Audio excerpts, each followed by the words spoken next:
And we're back with another episode of the Lakers Fast Break Podcast. It's a snack pack, everyone. It's Gerald Glassford right here for you behind the pop culture cosmos, where we cover the latest news and trends in pop culture each and every week, twice a week, wherever you get your podcasts. The pop culture cosmos had a great episode talking about the state of video game adaptations to movie and television. Have a great conversation on that.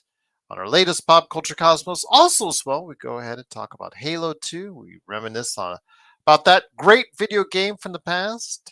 Xbox, you know what I'm talking about right there. Go ahead and check it out today, wherever you get your podcasts. Also, Inside Sports Fantasy Football, looking at doing a show this week with Chris Sardieri, and hopefully the guys too, Sean Grice, who I was told was going to be here. Not here yet. Hoping he will be. But if that's the case, still got you covered here. But hopefully Joe Soro, Chris Ardieri will also provide you some good playoff preview talk on Inside Sports Fantasy Football. Also as well, of course, Empire Jeff TV cover the Lakers and the Dodgers. Of course, also as well, don't forget there is some good stuff going on with Alfred Esmond, who I just did an interview with. If you were a member, you got to see it on YouTube first, a few hours ahead of time. So go ahead and become a member today for just $2.99, and you can get more great stuff like that on the way. Also, as well, of course, don't forget Stone Hansen, who just brought out a new episode of his Upside Swings NBA Draft podcast. Don't forget also, as well, of course, Lakers in 5, John McCallion channel, and Daniel Berry Sports Highlights. Yo! Don't forget to those great shows by liking and subscribing today. Don't forget to like and subscribe as well. We're now 2020. We are 2020 subscribers strong, and we're looking forward to hopefully getting a lot more, but it's all got to be with you liking and subscribing today right here on the Lakers Fast Break Podcast. Well, I was told by the guys they wanted to do a show today, possibly even a nightcap later on.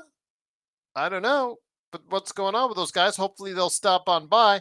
But it's Gerald Glassford. I'm here for you right now, talking about what's going on with the Lakers as they head tomorrow into Dallas to face off against the Dallas Mavericks.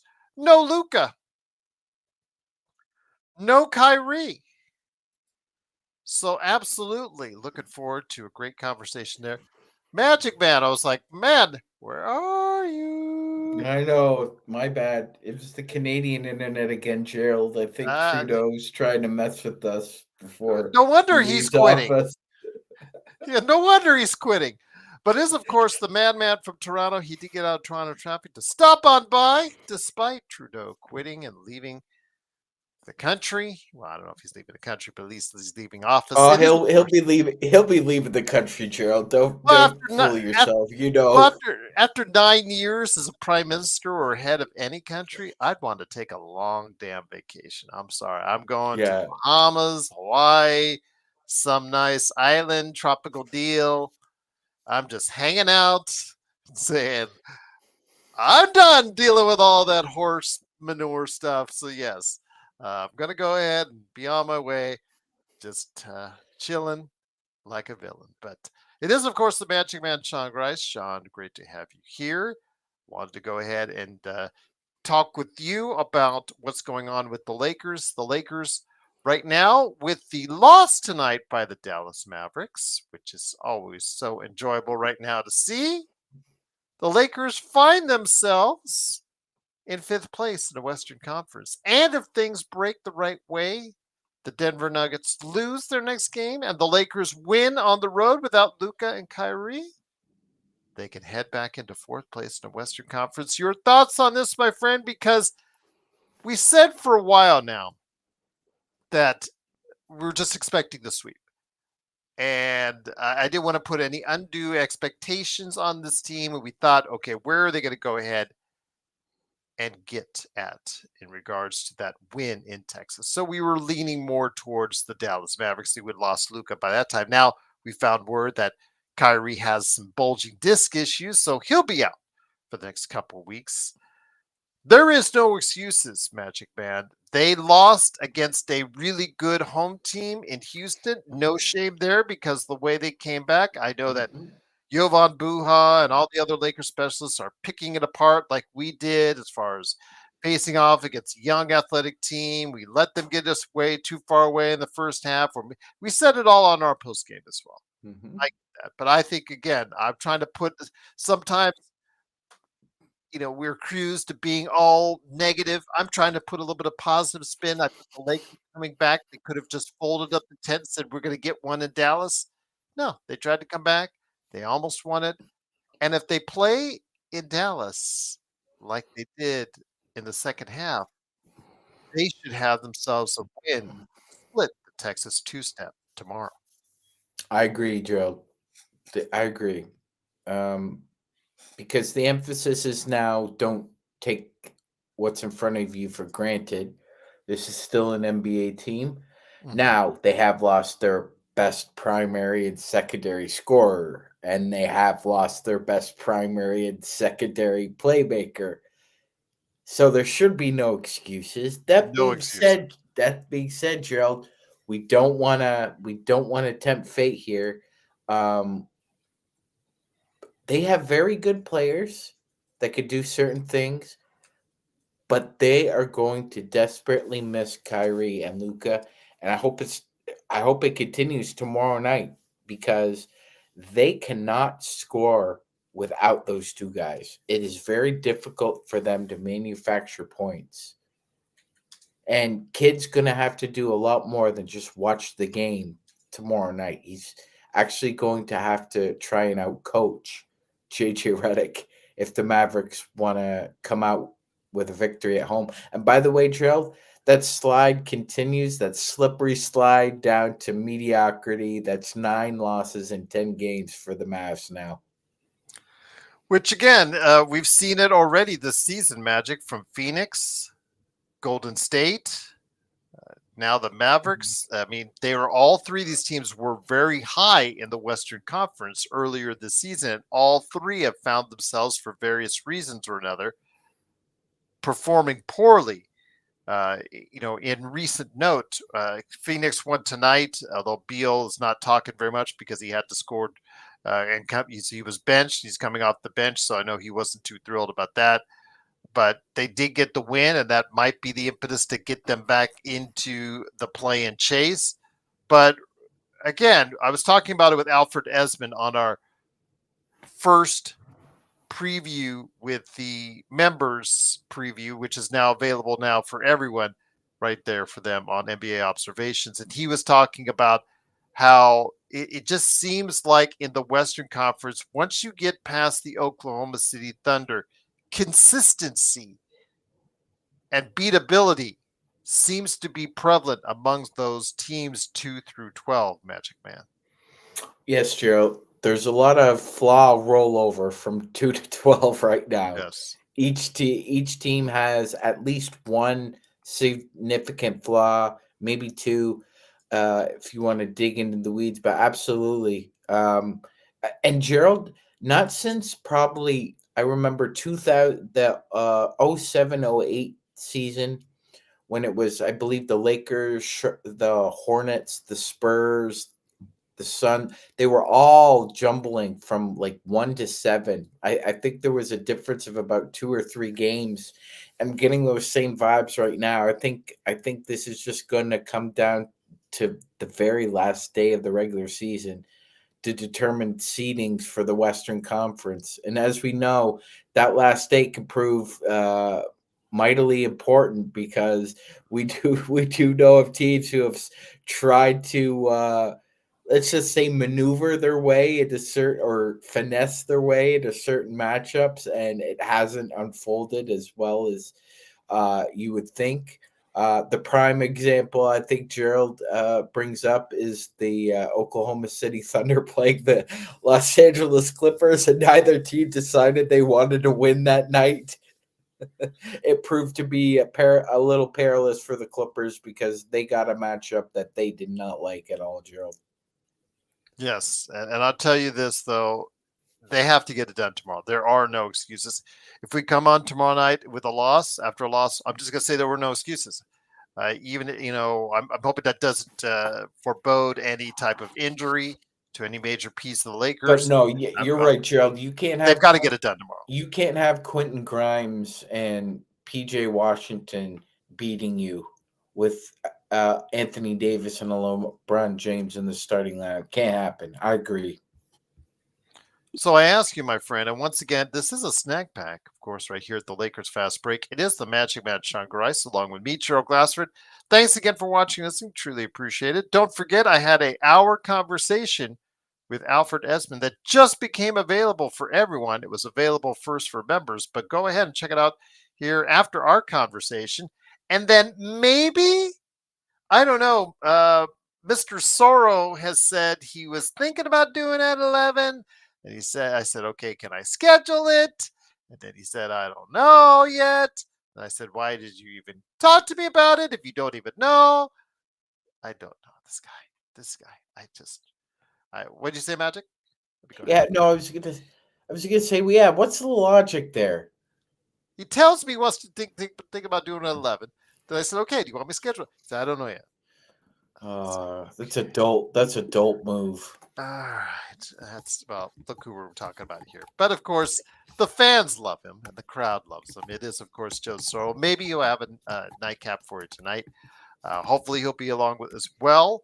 I know that I'm going to lean on you guys tomorrow because I will spend the majority of my time during the game at CES. So I know that you guys will be out and about with your stuff that's going on playback.tv/Sacred Fast Break. And then after the game on the post game, which I will have set up for you guys as well. So, yeah, I said don't confirm it. That's what I just said. Joe's in the chat. There's a cloud ass in the chat as we speak. And I said, yeah, and I said that. I said you did not confirming it. So I said maybe. Did I not preface it with a maybe? Yeah. So maybe there will be one. Maybe there won't. I don't know. It's up to Joe. He's a busy guy. So we'll leave it with that. But Magic Man, when it comes to the Lakers, again, it's not just about winning tomorrow and getting that split. It's about what they do after that. You've got Charlotte, you've got San Antonio, you've got again a truly winnable schedule up ahead. There are no excuses for the Lakers leading up to Boston. I'm not going to say on Boston because that's always going to be a rivalry right there, but I'm just going to say this when it comes to what the Lakers need to accomplish over the next few games. Dallas injured, Charlotte, they're Charlotte. I know we said splitting the games against San Antonio, but they're both at home. If you catch San Antonio the wrong way, they're around 500, so they could easily drop those two. Miami, after that at home, they're having a hell of a time right now in the middle of Jimmy Gate. And then Brooklyn after that. That's a lot of wins you can rack up before you get to the Clippers and the Intuit Dome, host of Monday Night Raw right now. So your thoughts, my friend, in the next 6 games, what are you looking at as far as the Lakers getting it done? I think a 5-1 record is not unrealistic, Gerald. Gonna have to put their hard hats on for a couple of those games, though, because we do know we have a tendency to kind of play down to our opponent after a huge victory. Now, I mean, Joe made a very salient point the other night when he mentioned that there hasn't been any like ick or ugh losses the Lakers have had this year to bottom feeders. It's been more the middle of the road or OKC just pummeling us at times. But you have to forge on. I mean, there's way too many. So 3 teams are sliding right now, Gerald, as we speak. Denver, Dallas, and Sacramento. Now, Sacramento's kind of turned it around the past week, but they've lost a lot of ground. Minnesota is in a code red situation right now, Gerald. They have to rely on Anthony Edwards to score 50 points against the Pistons to try and stay in a game. So there are a lot. There are a few teams. There are a handful of teams right now in the Western Conference that are kind of hanging on by a thread. And if the Lakers can continue to stack these wins, then we won't have the same apprehension that we do in late March and April, trying to go on a 10-2 run in the last 12 games to try and get a seventh or a sixth spot, rather than comfortably being in a position where you have home court advantage because you took advantage of the dog days in January and February. I agree, my friend. So I am definitely looking forward to seeing what will happen here over the next few games. Again, this is a chance where the Lakers could make up some ground on Houston and make up for the loss that they just had yesterday against them, and also Memphis as well. I'm trying to look positive, and trying to look ahead for the Lakers. This is a time they need to gain that ground now, as opposed to when they're going to have to face the Clippers at the Intuit Dome. They're going to have to face the Celtics.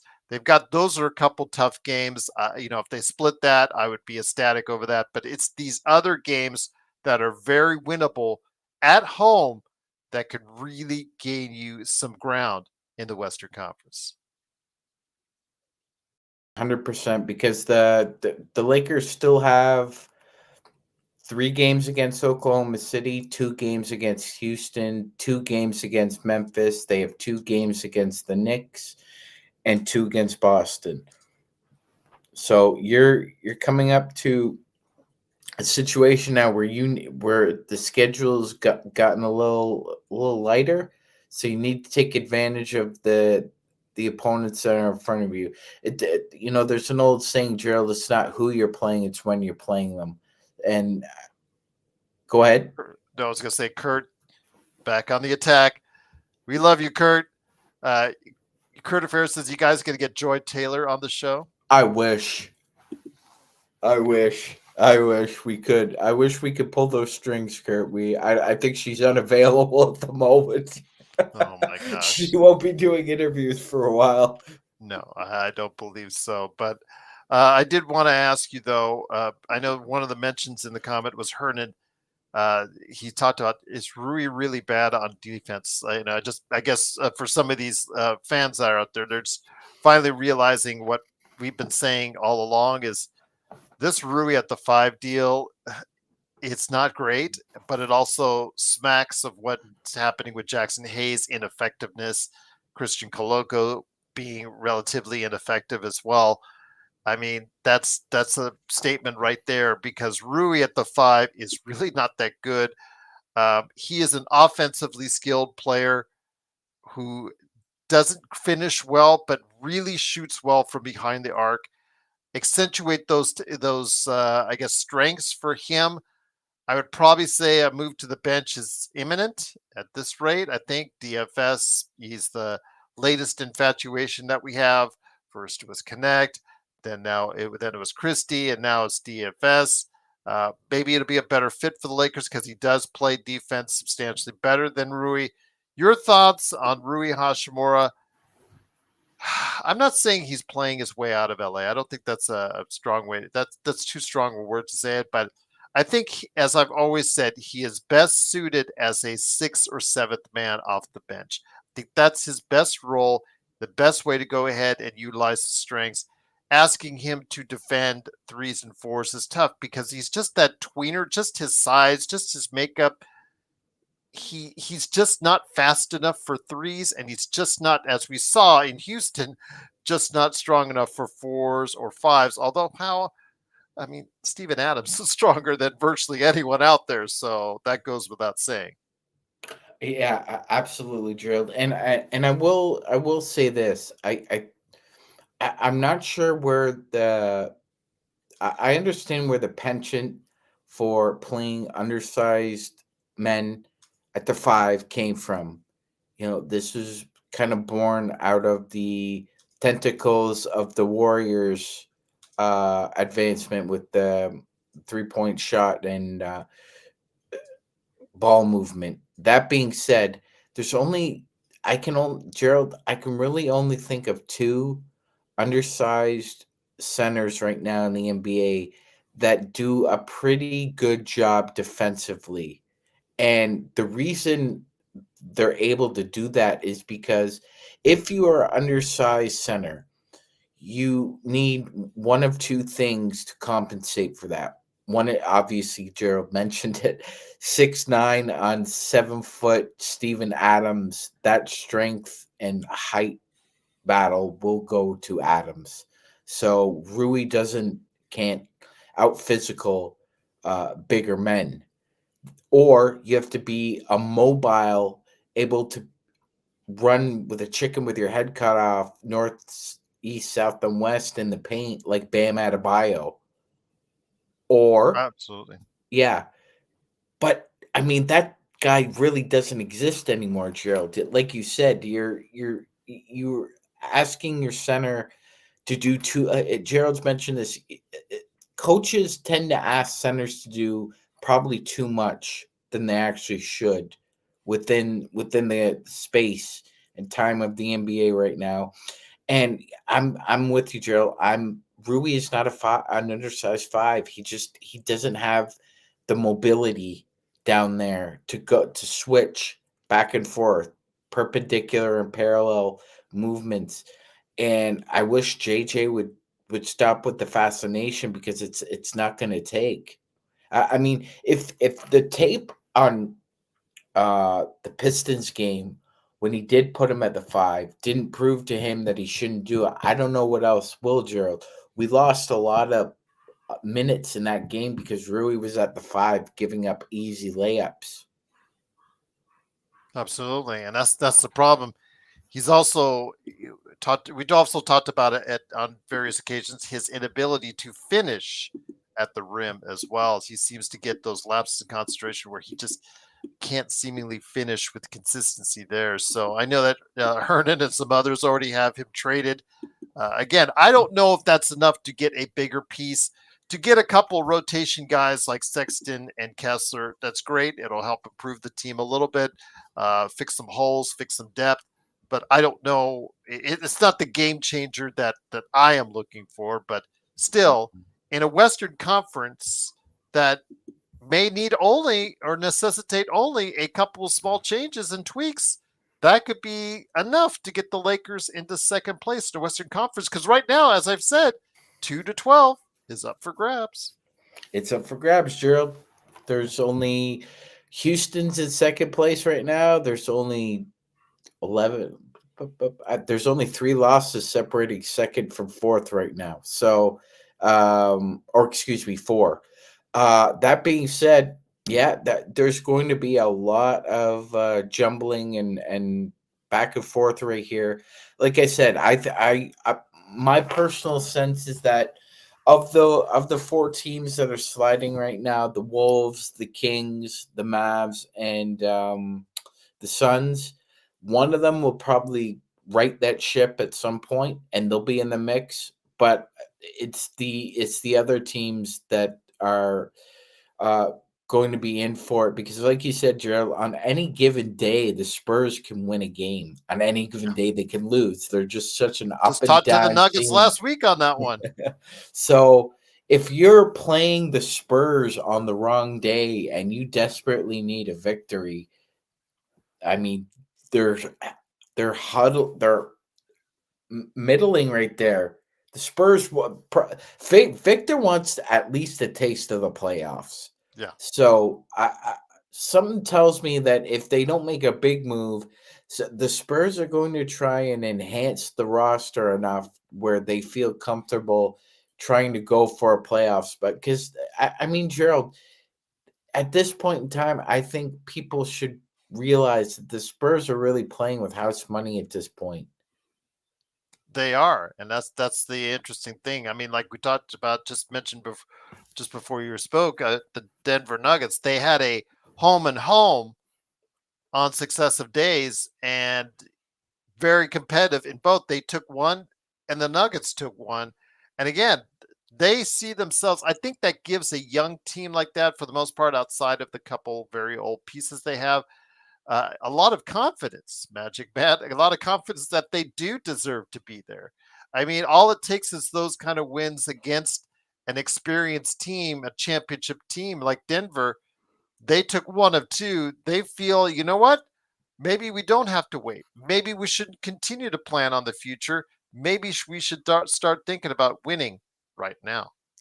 100%, Gerald. And I mean, my goodness, if you were one of the Rockets, the Grizz, or the Thunder, do you really want to see Wemby in the first round? I mean, not really. It would kind of be a little scary to me that, the 7'5" monster is going to be playing in a 7-game series, and all it takes is one. Gerald knows all it takes is one or two tips of the ball here or there, and it's a different series. So this is going to be very interesting, Gerald. Like you said, outside of Paul, I mean, it's still a young team, and they're playing with a lot of confidence. Absolutely. And it's good to see a young team like that rise before our very eyes. I mean, OKC, uh, Detroit, Orlando, Houston, uh, the old standbys, the old guard are starting to change. And you're seeing this evolution as of now. Now, these teams could come back to the pack. I don't think OKC will, but I think some of these teams may come back to the pack a little bit. We'll see if that's going to be the case or not. But it's going to be very interesting to see how these older, veteran-laden teams like Phoenix, Golden State, the Lakers, how they are able to stay in step with these younger teams that are trying to make an imprint, maybe a little bit before than some people have had expected. Absolutely. Some teams peak a little earlier than expected. I mean, we could definitely see one or two teams turn a corner. Look, I remember, I think it was the 09-10 season. Um, we whooped the living you know what out of the Thunder drill. Mhm. I think they started the previous year like 3-25, like a ungodly record. Yet the second half they were probably one of the best teams in the NBA, and we saw a similar script being written by the Rockets last year. Struggled a little bit in the first half, and then the second half of the season they were a force, and nobody really wanted to see them in the first round in the West. Not that they would have won a series, but the fact that they would have put a scare into a team and made it a lot more difficult for them by their physical style play. The Spurs, on the other hand, are more of a finesse team at this point, especially with Victor deciding to take 6 or 7 threes a game.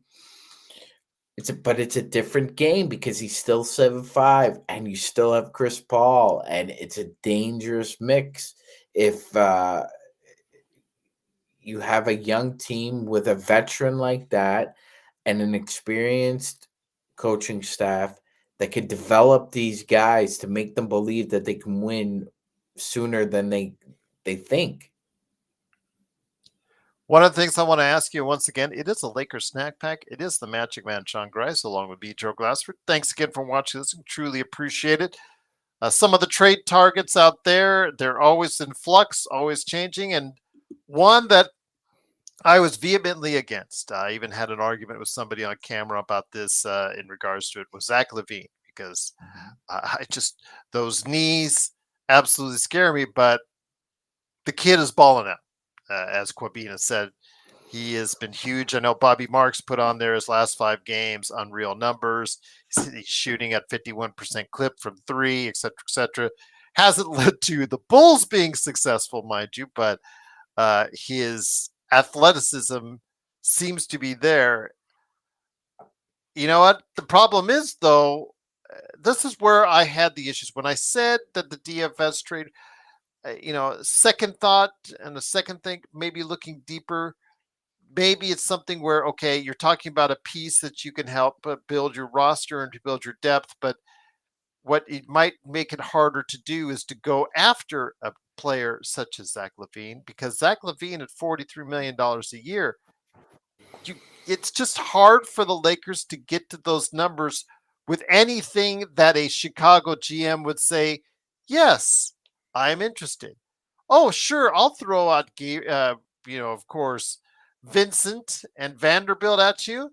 And then you would hear nothing but laughing on the other end. So let's get real about this. I Mhm. mean, when you see all these trades out there on the internet and includes Vanderbilt, yeah, forget about that. And I've heard reports that no NBA GM is interested in Gabe Vincent either. Do you blame them? He's averaging 3 points a game. Yeah, give me a break No. here. How do you go about it? I mean, he seems the way he is playing. Should he stay healthy, and that's a big should. Should he stay healthy is kind of the dynamic player Joe and I have been talking about, Magic Man. So that's the problem is it's so hard now without D'Lo's contract to make the numbers work. Yeah, Gerald. It's um what's it all?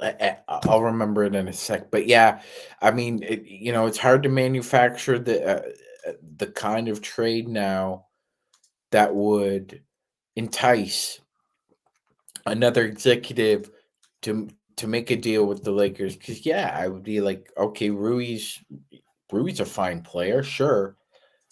Gabe Vincent, I've already got a lot of guards on this team. What do I need Gabe Vincent for? Right? And then Yes. Jared Vanderbilt. Well, I've got another wing who I drafted high, who is underperforming, who we've paid a lot of money for. Pat Williams. Uh and you want to add another underperformer who makes more than 10 million a year. Yeah, you know what, Gerald? I know Chicago ends up doing these kinds of moves. They just don't end up doing them with us. Um, but for a 500 team, that's a 500 deal, honestly. So I don't think it nets them any more wins or any more losses, that a trade like that. It actually might net them more losses, but those losses won't akin to a high lottery pick. I mean, the yeah, I just like I would stay away from Chicago at this point because Gerald, in the last, let's just say, post Derrick Rose, who is their best lottery pick that the Chicago Bulls have taken? Would it be Laurie Markkinen? Yeah, I'd probably All say right. Laurie Markkinen. Yeah, but then again, you see where he's at. He's now the patience and the right platform for his success was not in Chicago, was not in Cleveland.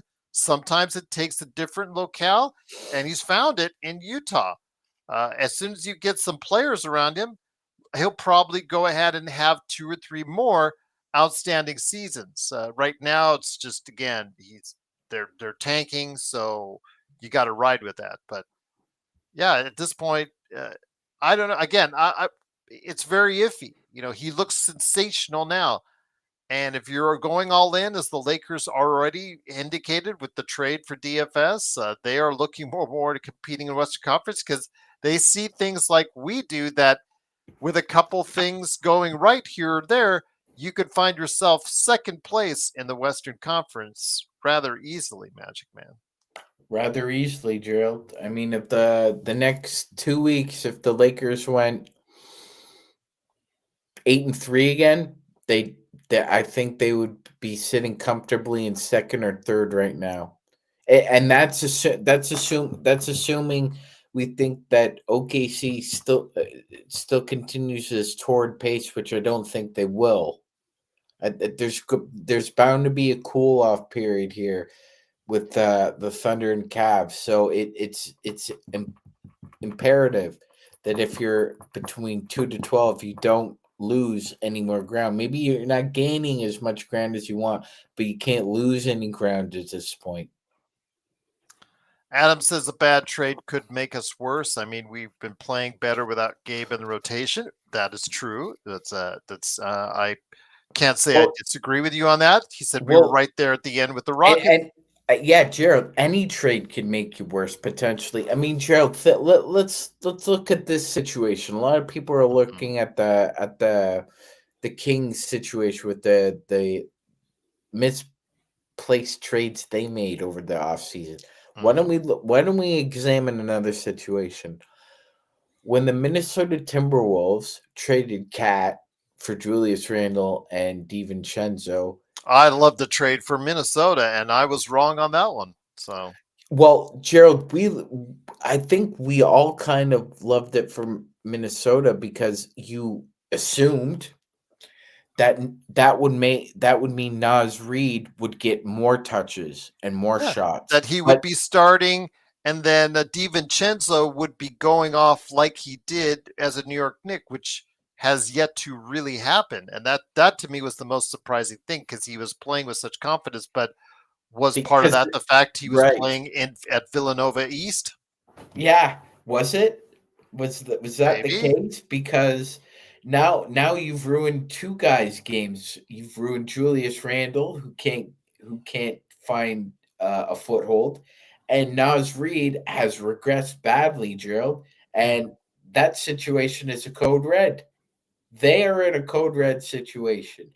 From a like and I don't think it was a bad trade. Like Gerald said, a lot of people liked that trade for Minnesota when it was first announced.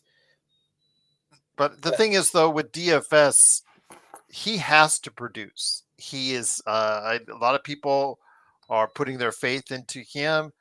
Again, when it comes to me, the more I look at it, the I don't know, just maybe the more concerned I got that maybe the Lakers were a little hasty. But if DFS produces, like what bits and pieces we saw against Houston, if you give him a larger role and he produces, there you go. It obviously makes the Lakers a better team, at least on the defensive end where it's desperately needed.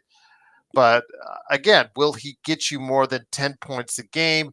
Will he be able to go ahead and make an impact on the game that is worth what we traded in that expiring contract that D'Lo has? I understand trading the negative as a positive in case, as Joe said, about getting D'Lo kicked off the team.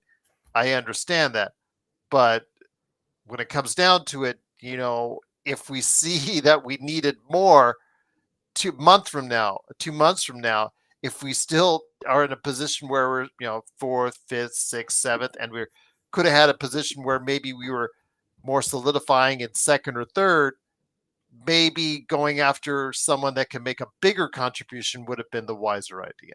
I think so. I think so, Gerald.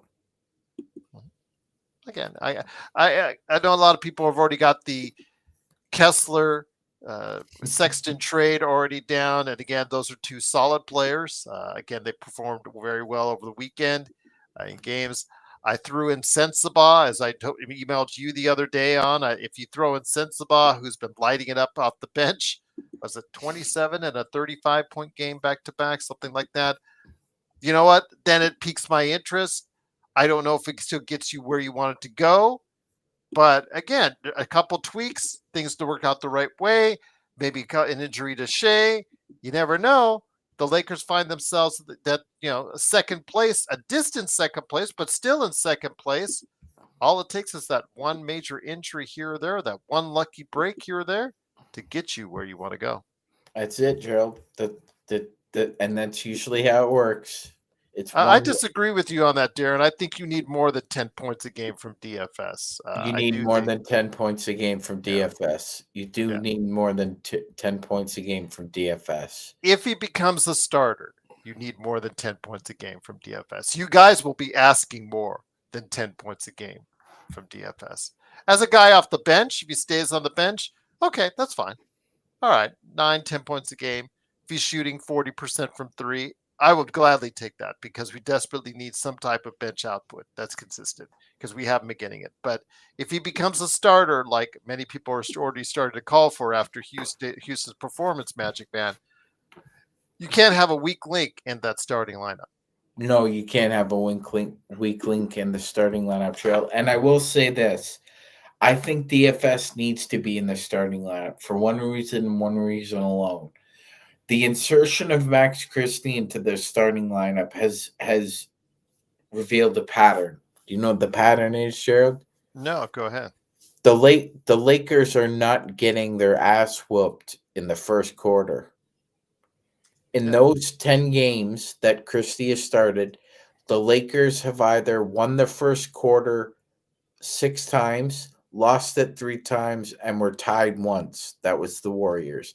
In the 3 losses, Gerald, they've been outscored by no more than 4 points in the first quarter, which was a stark difference from last year when it seemed like we were entering the second quarter down 8, down 11, down 14. So methinks that if JJ inserted DFS into the starting lineup, instead of winning a first quarter by, say, a +4 or +6, you may be winning a first quarter by +8 or +10.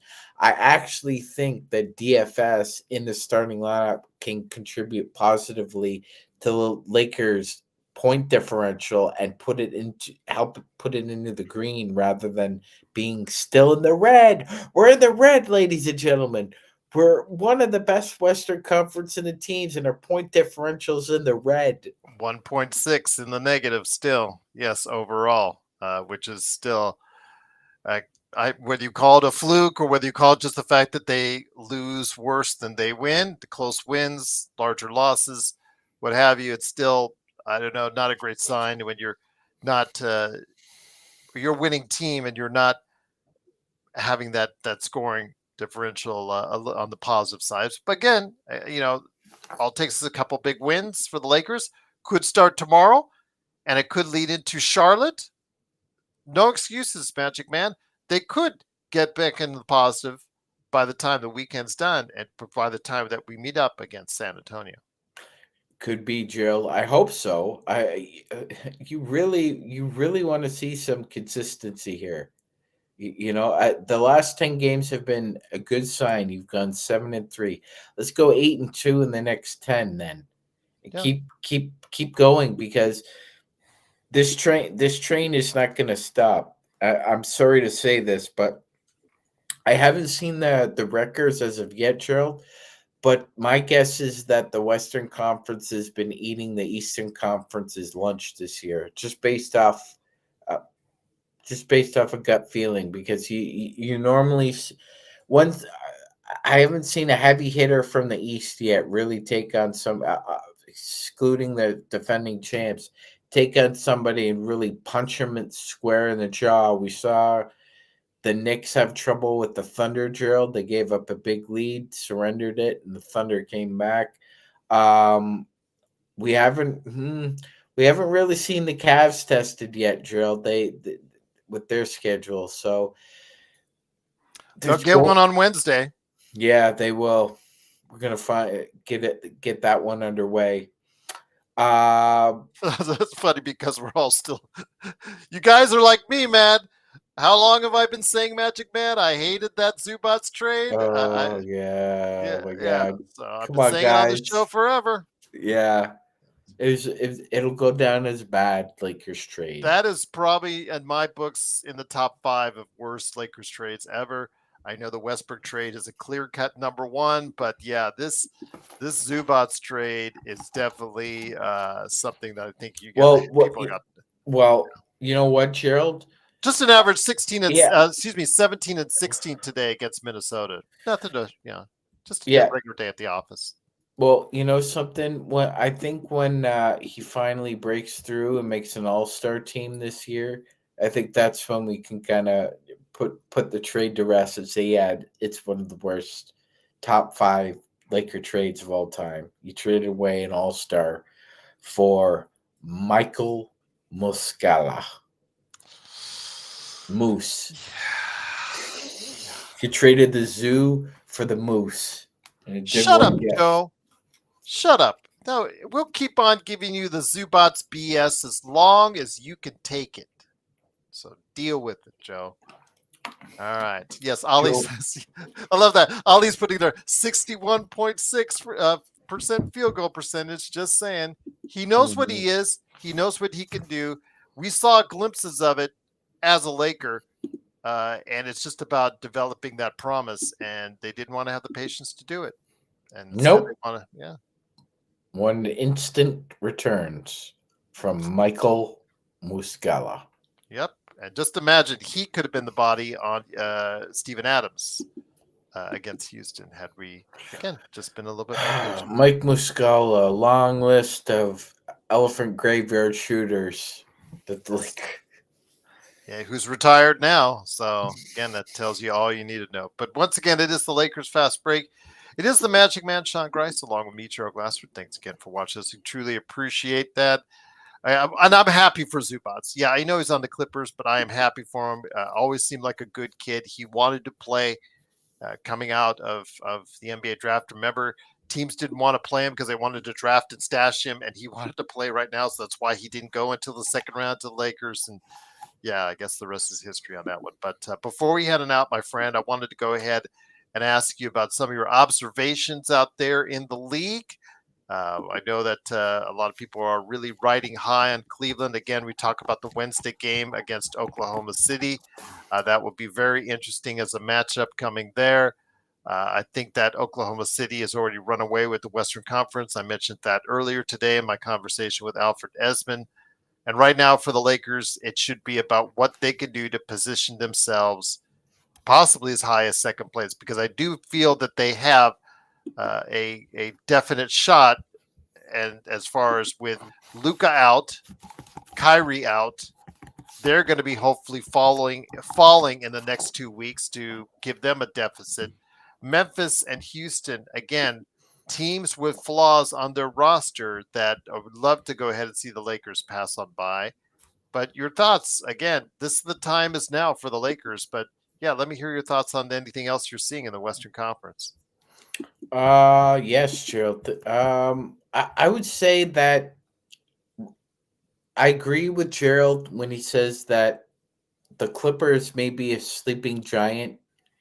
Well, Kawhi is just getting started, everyone. He looked terrible again tonight, but he does that slow ramp up thing when he comes back from his major injuries. We've seen this before. Then all of a sudden, for like 2-3 weeks, he looks like out of this world, top 5 player in the world, Kawhi, before he injures himself again, and right back to square one. But if he stays healthy and he gets to the player even 70% of what he once was, that does make the Clippers kind of dangerous in that Western Conference. 100%, Gerald. 100%. Although they feasted against us Sunday night, I would still keep an eye out on whether or not Houston can get this perimeter shooting drought fixed. Mm-hmm. Because they could that's their big vulnerability, Gerald. And if they have a bad shooting week or two, they could find themselves being from second to seventh in the snap of a finger. Like I said, I think 3 up, 3 down. Right now in the Western Conference, the 3 that are up are obviously, even though they had a tough West Coast trip at Memphis, and Gerald, don't be surprised if they don't make a swing and miss move. I think that'd be a huge mistake. I think for them to try and maybe angle Jimmy Butler out of Miami would be a disaster. I don't think that Jimmy and Jaws games mesh at all. I don't understand that rumor, to be honest. I don't think anybody should get Jimmy at this time. I think Jimmy is leave him alone. Leave him just leave him alone. I agree with you, Gerald, and it wouldn't shock me if Riles just says, "Yeah, I didn't get anything in the way of a quality deal for him," and he plays out the string in Miami.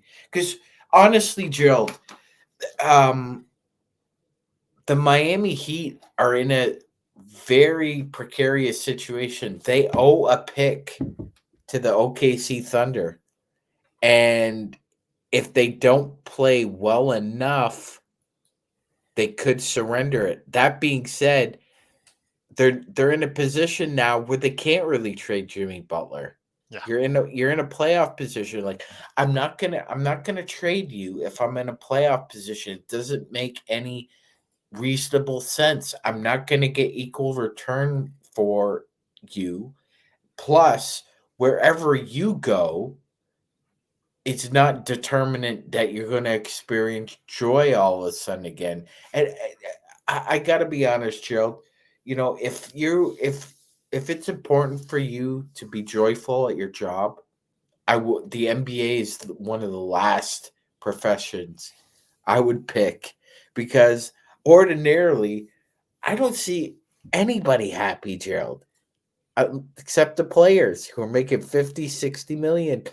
You don't see a lot of a lot of emotions out of the coaches, the executives. It seems to be a lot of miserable in the NBA outside of the top 1% making 50 mil. So it's going to be really interesting because Minnesota, Dallas, and Phoenix are sliding. Memphis, Houston, and I would say Denver are rising. To me, Gerald, I think Denver's at the end of the year is going to be a top three seed. I Mhm. I I think they're just look. They are 6-0 in back to backs, Gerald, and they're 4-0 in OT games. So we're talking about a team that is kind of just playing out the adversity. If they get healthy again, watch out. They could end up winning 12 of 15 or 8 in a row or something. It wouldn't shock me at all if again we find that Denver and OKC are battling for the top seed. Just wanted to give everyone a helpful guide. Bobby Marks dropped this as that's what I woke up my morning to earlier today.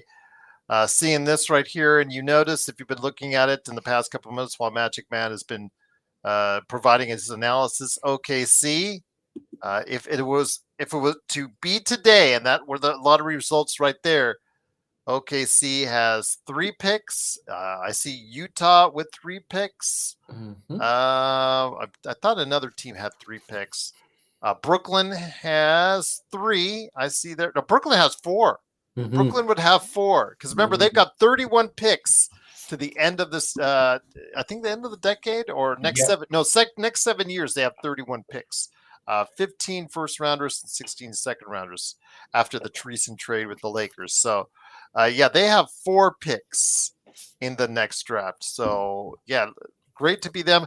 Miami, though, again, like you were talking about with Jimmy Butler, Jimmy most likely is going to have to go ahead and pick up that $51 million option. I just don't think there's any two ways around it. He is not the player he once was. Nobody's going to give him above a $15 million, $20 million contract as far as on a per year basis.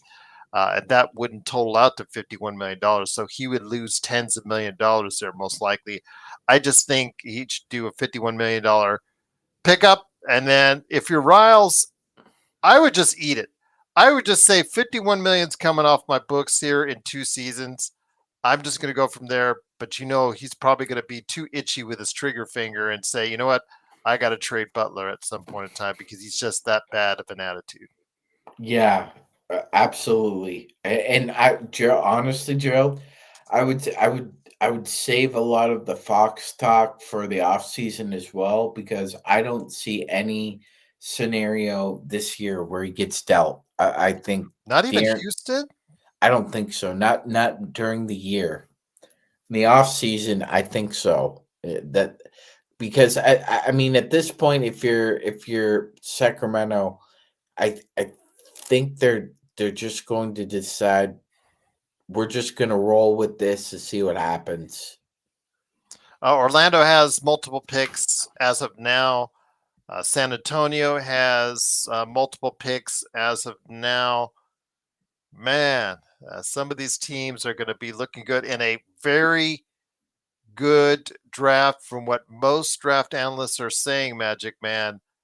Yeah, the Lakers are looking on the outside. Well, that might be to the Lakers' benefit as well if you talk about the fact that they keep their 2 second-round picks, because I think those are the only 2 second-round picks they've got for the rest of the Mhm. decade at this point. That's So it.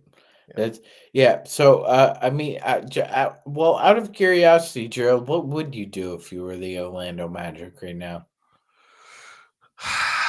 I need to see how they are. I think when I had talked with Alfred Esmond on this, we were both kind of high on them going the season, but I still don't think that they were one player away. Let's say like a Zach Levine. And then you get a high scoring offensive laden guard, point guard to go along with them. If you bring that offensive fusion in, I think that would be exactly what they need. I love Jalen Suggs, but Jalen Suggs as a scorer is just not it. Maybe you get like a Kobe White and Zach Levine deal going. I mean, that would be just the ideal situation if you could do something like that. In return, you send Cole Anthony, who's playing really well. You'd probably have to trade Tristan da Silva, who's been playing really well.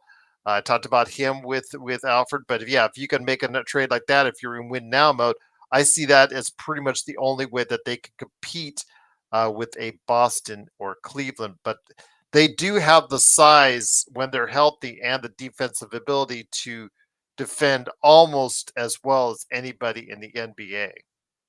I would agree with that 100%. Uh, yeah, they need it.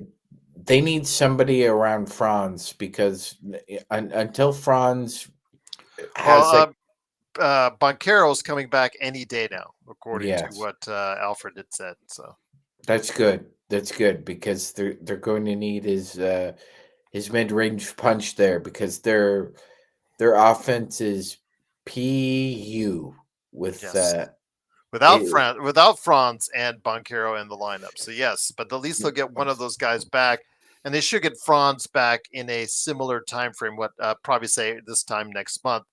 They would probably have both guys back, and at that again, that bodes well for them. But still, they're offensively challenged, even with those guys. So bringing in a dynamic scorer, i.e., a Zach Levine and maybe a Kobe White, if you could find the assets to get both of them, I think that would probably be the scenario I would be going after if I was Orlando, because you would still have enough defense to support them, whatever deficiencies that they have on that end. 100%. I mean, they really took advantage of the Cavs uh Smurfs guards last year when that series went to 7 games. Now, ultimately didn't happen for him. But that being said, he still took a Yay! A team that's subscriber. uh, almost 30-5 this year, last year to 7 games. Uh, Gerald, if the Cleveland Cavaliers and the Orlando Magic met again in the first round, would you qualify the Cavs as overwhelming favorites given I last have to. year's? How could you? They look tremendous right now. They look tremendous against the Lakers. They look tremendous on their West Coast trip. They are playing with a level of confidence better than any team in the NBA. Although we'll see if that confidence gets shattered on Wednesday against the OKC Thunder. That's a real test. By the way, 805 Fillmore, cannot thank you enough for subscribing. Truly appreciate it. Yeah, so again, right now we will see where these top two teams stand. They're both playing with confidence. OKC, if you throw out the NBA Cup game, has won 15 in a row. Cleveland has won 10 in a row. Man, that looks good. What's going to happen on Wednesday? Jared, let me ask you a question. I love Um, NBA basketball fans.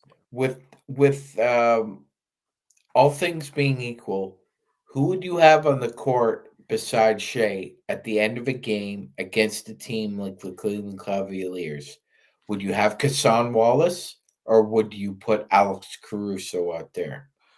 Well, that's why you just gave Alex Caruso the big bucks. Although Case and Wallace, this time next year, we'll probably say Case and Wallace is probably the premier perimeter defender in the league, if you're not saying that already. But you paid Alex Caruso this type of cash for a reason, and he has the championship experience.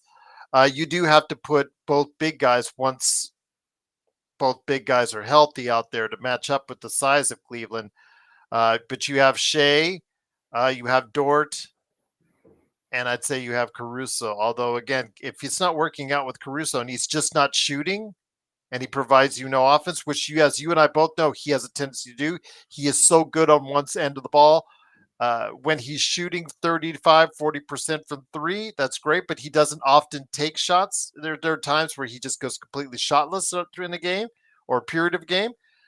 Cason Wallace can give you that type of output too. So, I mean, they just have so many options in OKC right now, Mhm. just as they do in Cleveland.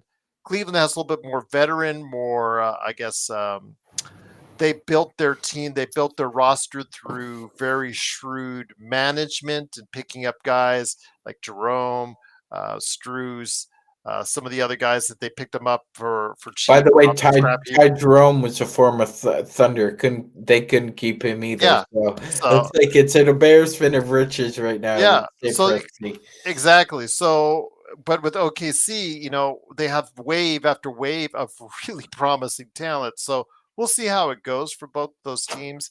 But again, for the Lakers, I want to close out our conversation now that we're an hour in on the Lakers. Tomorrow is a very key game. They do need to split. There's no excuses. They've got a very winnable schedule up ahead. Anybody who tells me differently is just not seeing the schedule for what it is. They do have to take advantage of a lot of these home games that they have upcoming, and they do have to take care of business tomorrow against a team without Kyrie and Luca. They have to take care of business, Gerald. Uh, Gerald said it best. No excuses. Yeah. This has to be a win. Split the Texas two-step. Just get in, get out, wire to wire, get the victory. There's no way in a world where Anthony Davis is playing center and LeBron James is the ball handler, where Quentin Grimes, PJ Washington should be outplaying you. And by the way, Gerald, we don't know if Daniel Gafford's going to be available tomorrow because he had an ankle problem the other night. So you're getting a team with no Luca, no Kyrie, and if he is playing, it's a bum ankle Daniel Gafford. And Gerald, we know that there are a lot of centers in the NBA who do not like physical defense. And Gafford plays a style of defense that is a good fit for that team, Yes. even with their injury history. So if he is not 100%, that bodes that is another boding situation for the Lakers to take advantage because a wounded animal is a dangerous animal, Gerald. You can't take it for granted. Sharon has a good question. Any other Lakers must show up to beat the Mavs? By the way, Ali, yes, Caruso is a defensive specialist, but like in the run with the Lakers, you need to when that those 3 to 5 to 7 opportunities each and every game to hit the shot. He needs to hit the shot because in a playoff series, they're going to leave him alone. So he's got to hit the shot when called for. And just his experience alone, at least you would have to give him the first look as their primary fifth option right there. But want to go ahead and touch on what Sharon B says. Any other Lakers must show up to beat the Mavs. I think someone off the bench. We got to get someone. We got to get something, Sharon. If you put DFS in the starter, or if you don't put him as a starter, whatever, somebody coming off that bench has to provide. The bench has to score 20 points. Is it so much to ask for the bench to score 20 points, Magic Man? No, Gerald, it shouldn't be, considering the fact that you're playing a team that's going to bring Jaden Hardy off the bench, or he may start now with Kyrie being out as well, who can average 20 like that. So your bench needs to get at least 20, but hopefully it'll be closer to 30, 35 tomorrow night because you need something out of the bench. Yeah. Again, you They when you the oh, go so ahead. yeah, no, go ahead, Gerald, go ahead. I was just going to say to the crowd again, as I said earlier, trading D'Lo. That's why I am kind of on the fence on this DFS trade that we did because if you want a bigger fish, if you want a player that can impact you like Levine, you need to have the money available, and nobody wants Vanderbilt. Virtually nobody wants Gabe, with all the years and money that's attached to them. but D'Lo and that extra $20 million plus Rui gets you near, and JHS gets you near the ballpark for a player like Levine. But we traded D'Lo away, so say I, Levine, Magic Man. and yeah, Gerald, just another couple points. Um, so the Mavs got rid of their two best defenders from last year, Mm-hmm. Josh Green and Derek Jones Jr. Now, they are not a very good point of attack defense. They're good. They're good on secondary runs with options. They're with Gafford in there and with couple of their other perimeter players. They can play a decent half court game, but they are not a strong point of attack defense. So attack. The Lakers should be attack mode right from the start, Drill. Another important point for Sharon. The Mavs are not, and now especially with Kyrie and Luka out, the Mavs are not a very good transition defense. If you run on them, you could score a lot because they have a tendency to be a bogged down, ISO led team when Luka and Kyrie are not involved. They don't have tertiary playmaking. They don't have tertiary facilitating. They have trouble manufacturing offense. There should be no way the Lakers lose this game. I just want to go ahead. I know 805, and thank you again for subscribing. He was asking about Beal. Beal A has a no trade clause, although, again, he wasn't talking to reporters because he was still ticked off about being benched by Budenholzer. So he may request it sometimes or say, hey, you know what? I think I want to go to other different, greener pastures or whatnot. But the problem is he costs a hell of a lot of money. $50 million this year, 52 and 57. No, 53 and 57. That's a lot of money for a guy that's going to be possibly at the end of his career coming off the bench in the not too distant future, if not already. In fact, he is already for Phoenix. I don't know how long that will last. He'll probably get back to the starting lineup soon. But yeah, I would not do it. And plus, you don't even have the assets to do it. I mean, we talked about Zach LaVine, $43 million, $7 million more. You just don't have the assets anymore with D'Lo gone to make a trade like that. It's just not feasibly or financially possible unless you're willing to trade AD. Yeah, yeah, and it wouldn't be responsible use of your funds. Yeah. 805 says Beal doesn't have two torn ACLs. That's why I'm very apprehensive on Levine. But he's playing outstanding, 805. I can't agree with you more on that. I would be very nervous, with his knees because, he's a 29-year-old player, I think, on 35-year-old knees, but he's playing lights out right now. And again, whether it's to showcase for a trade, I don't know.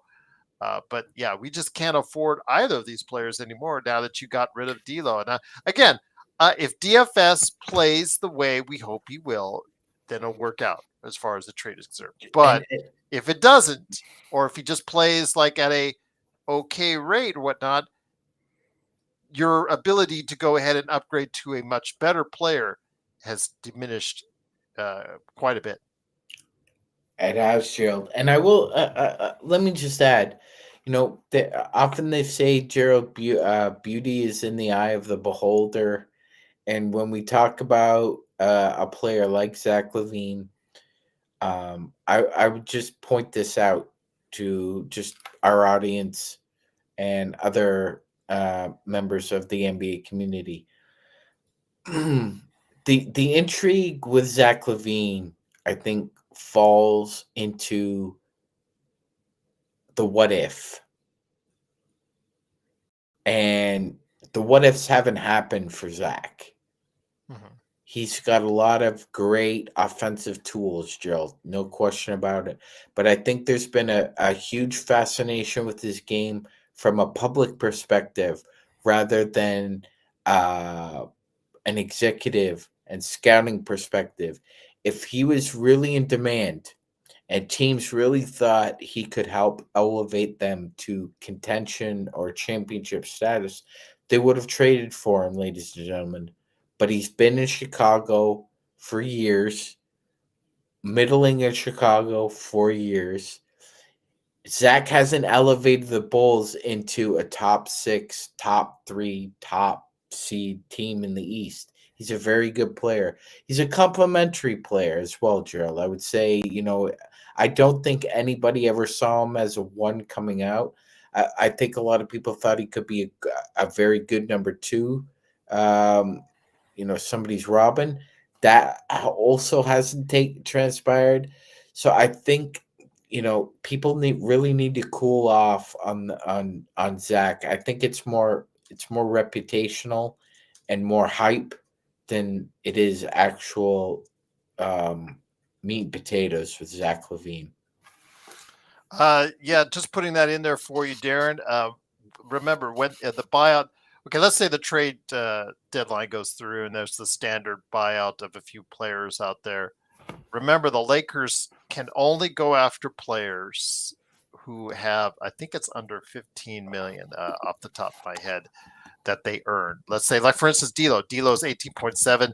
He could not come back to the Lakers, even if they wanted to, because of the fact that he costs too much money. But yeah, whoever gets waived, whoever gets bought out.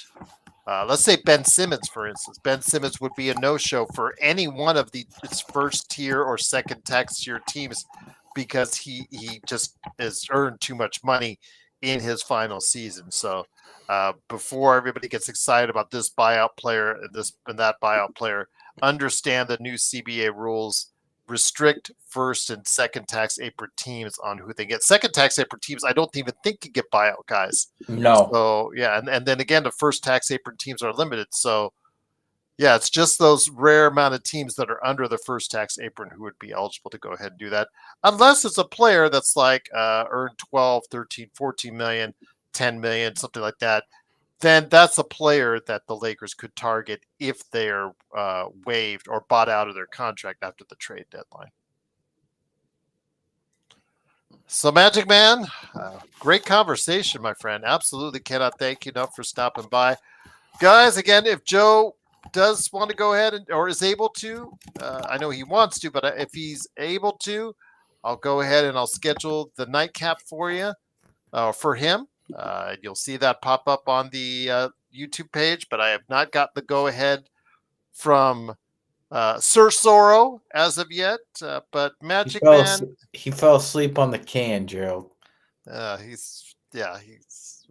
I won't go into that one, but it is before we leave. Any last thoughts, my friend?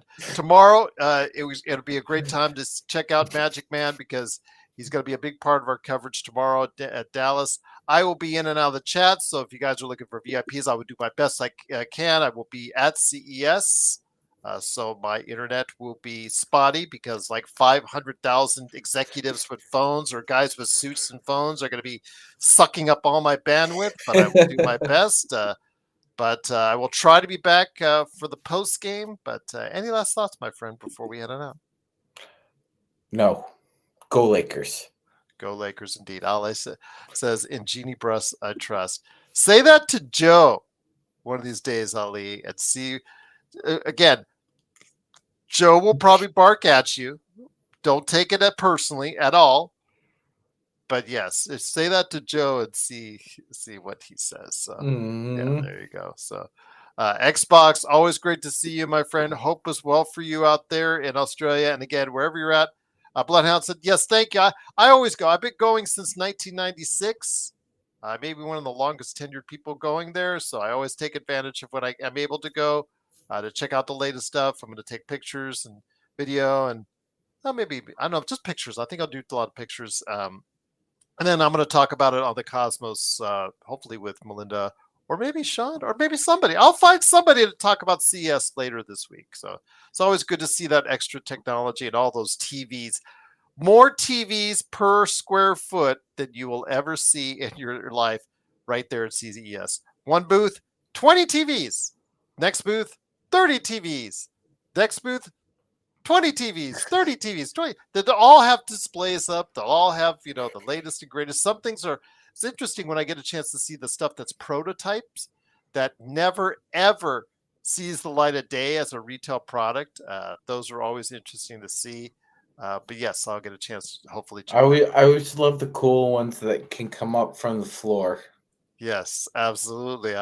I'm telling you, my friend, it's just always good to see the way that technology is, but also good to see the trends of what you and I and others out there might be interested in purchasing later this year, because they give you always advanced sneak peeks on that. So yeah, well, I'll be in the middle of. They used to, Ali, give out a whole ton of goodies of swag back in the day. I remember my first year there. My first wife and I, we had these like IBM little cardboard suitcases full of nothing but swag. And we had like 4 or 5 of them. We're carrying it like this because we were those people that were just, oh, free stuff? Okay, of course. I'll take this. Yeah. Okay. Yeah. Okay. Plushies this? Yeah. Okay. Pencils? Yeah. Oh, t-shirts? Yeah. Okay. We'll take that. Yeah. Carrying that out the door of the convention center. So I don't know. These days, you now have to go ahead and sit through presentations for any good swag. And nobody really wants to sit through these presentations anymore. So I will see what I can do. But I no longer I know my kids just Magic Man. They always say, "Did you get anything? Did you get anything?" Because they remember when they were smaller kids, Dad would bring cool stuff. I said, these companies are cheap now these days. Yeah. They'll send you some nice digital advertising is what they'll do instead. Yeah, it costs less, but Tesla bots. There you go. Yeah, there'll be Tesla there. There'll be bots out there. That's for sure. But my friend, it's been great to have you here. Looking forward to hearing what you have to say and the gang has to say tomorrow on playback.tv/Lakers Fast Break and also on the post game as well. Darren says Derrick Rose versus Ja Morant. 2 Memphis kids. Different generations. One just got inducted into the Chicago Bulls Hall of Fame, if I'm not mistaken. So yes, I don't. I mean, Rose at his peak. I think he may have been a better player, but that was a very short peak for me. I would agree. 2 years. Yeah, I would maybe agree. 3. I would agree. The way Derrick could get into the air acrobatically, to this day still it amazes me.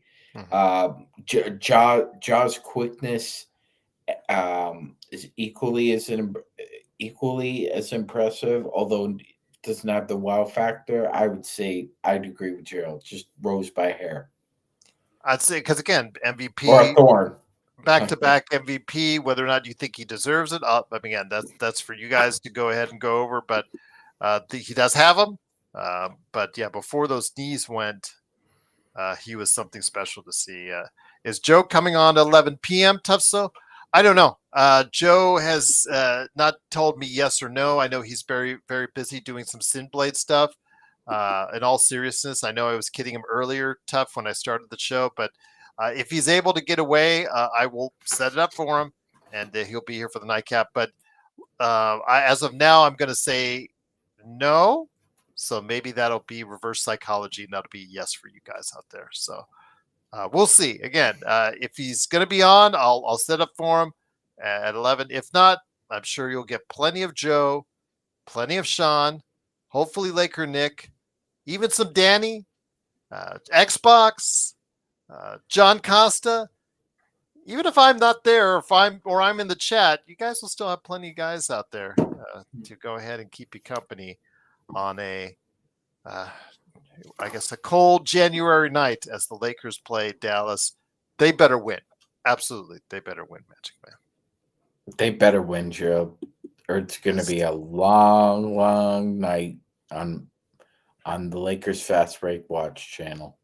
Absolutely. And JY, I did see Monday Night Raw on Netflix. Netflix is there. Raw is Netflix. And I do have some stuff to say. I'll say down the road on my next wrestling show I do with John Orlando. Definitely looking forward to hearing his thoughts on that. But yes, it was all presentation tonight for Raw is Netflix. So Kyrie is not playing, tough. So he has bulging disc problem. He is out 1 to 2 weeks, according to what was dropped. It was dropped earlier today. I think that news was, if I'm not mistaken. So Yes.